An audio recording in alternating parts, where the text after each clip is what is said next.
mash up the dance.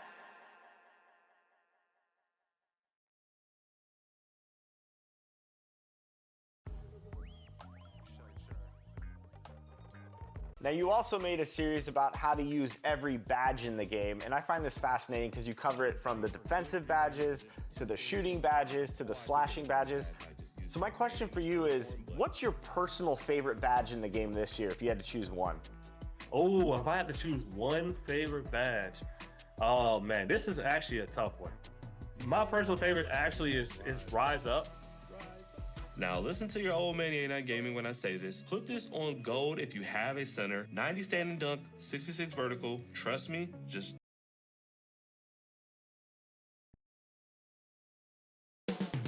The Twin Cities, Minneapolis, is the scene for the Nuggets.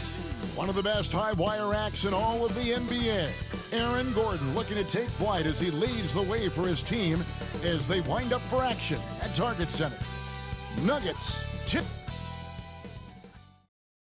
Hi, everyone. Time to get into it. NBA action on 2K Sports. Alongside Greg Anthony, Coach Stan Van Gundy, and our reporter, the Hall of Famer David Aldridge, I'm Kevin Harlan. And tonight, we'll be joined by the man with his finger on the pulse of the NBA, no one better than Shams Charania. Shams, it is so great to have you courtside with us. Well, Kevin, thank you so much. Talking basketball is what and honestly, we were born to do, so let's do it. And look at the guys by our side, man. We all love this game. Let's go right into it. Now let's take a look at the Nuggets opening lineup. The forwards are Porter Jr. and Gordon to his side. Jamal Murray is out there with the prodigy. And it's Jokic in at center, locking down the middle. And for Minnesota, Edwards on the wing. He's joined by McDaniels. Julius Randle is out there with Gobert, and it's Conley in at the 1. Hey, Shams, the Denver Nuggets, of course, the winners back in 2023 of the NBA title, couldn't go back-to-back last year. Is their window, in your opinion, still as open as it seemed to be? 100%. Let's remember, Nikola Jokic is still in his 20s. They still have Jamal Murray. And as long as that three-time MVP is healthy, the Nuggets front office has one thing on their minds, and it's a championship. And their biggest problem is that the rest of the West has gotten much better over the years. But if this team is healthy, as long as they keep building the right way around their two best players in Murray and Jokic, they can continue to compete for championships. And I love what you say about the West. Top to bottom, so strong, so deep, so competitive. Among the best athletes in this league, Anthony Edwards taking flight. Here's the prodigy, Edwards defending. The prodigy, no good. And here.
Here's Edwards. He'll bring it up for Minnesota. Conley, the pass to Edwards. Gordon with the defensive effort. It's stolen by Randle. And now Minnesota on the fast break.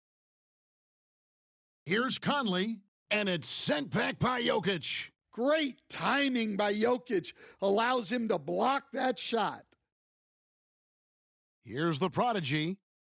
Makes it off the glass. So, Shams, when the league brought in that 65 game played rule, it sure seemed to motivate players to suit up. Those awards aren't just about prestige, Kevin. They're about cold, hard cash. And every summer, we're going to see records set for the biggest contract in NBA history. Every summer that goes by, and that certainly has an effect on players wanting to play and players being in the lineup. Now with the 65 games played rule, there is an incentive for all NBA team and different accolades.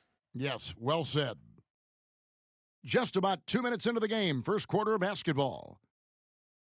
Near the three-point line, it's Edwards. They get it again. An absolute warrior on the backboards. Randall knows where to be when that shot goes up. Murray, the pass to the prodigy. Here's Jokic, and Jokic throws it down. And doing some dirty work on the offensive glass. And then follows it up, Greg, with heavy-duty jam on his mind with a terrific putback. It's Edwards on the wing. Edwards with another miss. Well, they desperately need him to get going offensively. He's got to refocus and just start taking better shots. And the three ball is good. And it's 9 points for the prodigy. Hey, Shams, it seems like with these younger teams coming, we may be witnessing a transfer of power in the NBA. What do you think? It's really due to the parity that we're seeing in the league, and we haven't seen this much parity in a really long time. It's wide open for teams in both conferences, in the East and West, to claim that top perch. We have to give the league a lot of credit. There's tons of parity now. Which I think is leading to expansion talk, correct? We've got so much talent right now, we can kind of let it ooze out a little bit to some other areas. Certainly expansion, couple more teams in the league, but the league really loves where they're at now. And any given year, anyone can win. Guys, they're looking for a way to score here. Yeah, they've had a tough time taking the lid off. So the Timberwolves call their first timeout.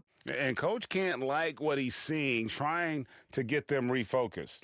Yeah, you have to take a timeout in a situation like this.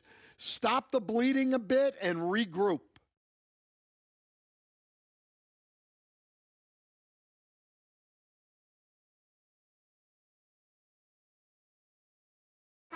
Big group substitution now for Minnesota. Reed.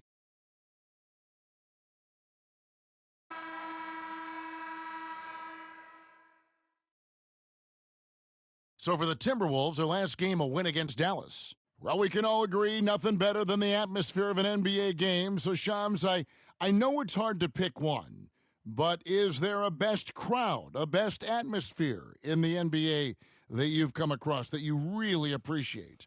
The Warriors fans, I feel, even at their peak, they bring a different level of aura, of enthusiasm. Kevin, you've been to more arenas than I have in more celebrated times as well at different points. What's your favorite, what's your best NBA arena atmosphere? When that New York crowd is popping, that arena is second to none, man. It is sizzling. Like you, I love knowledgeable fans, right? They know the calls, they know the officials, they know the strategies, they know what a player can and cannot do. That, to me, is the best part about going in some of these arenas and feeling that the players, have made it to a point where the fans know exactly what they can and cannot do. Knowledgeable fans. I'll take your word for it, but that just means I have to get out to a Knicks game ASAP. So on the floor for Denver, the prodigy is out there with Russell Westbrook. Then it's Aaron Gordon. Then it's Jordan. And it's Brown in at the three, the small forward. Murray's checked in for Russell Westbrook. Well, Shams, we know you grew up in Chicago. I'm assuming you grew up a Bulls fan. Who didn't? And you had to have a favorite player growing up with those terrific teams. I was a big-time fan of hoops in general. Definitely someone for me was Kobe Bryant. That's someone, wasn't a Bulls player. We almost got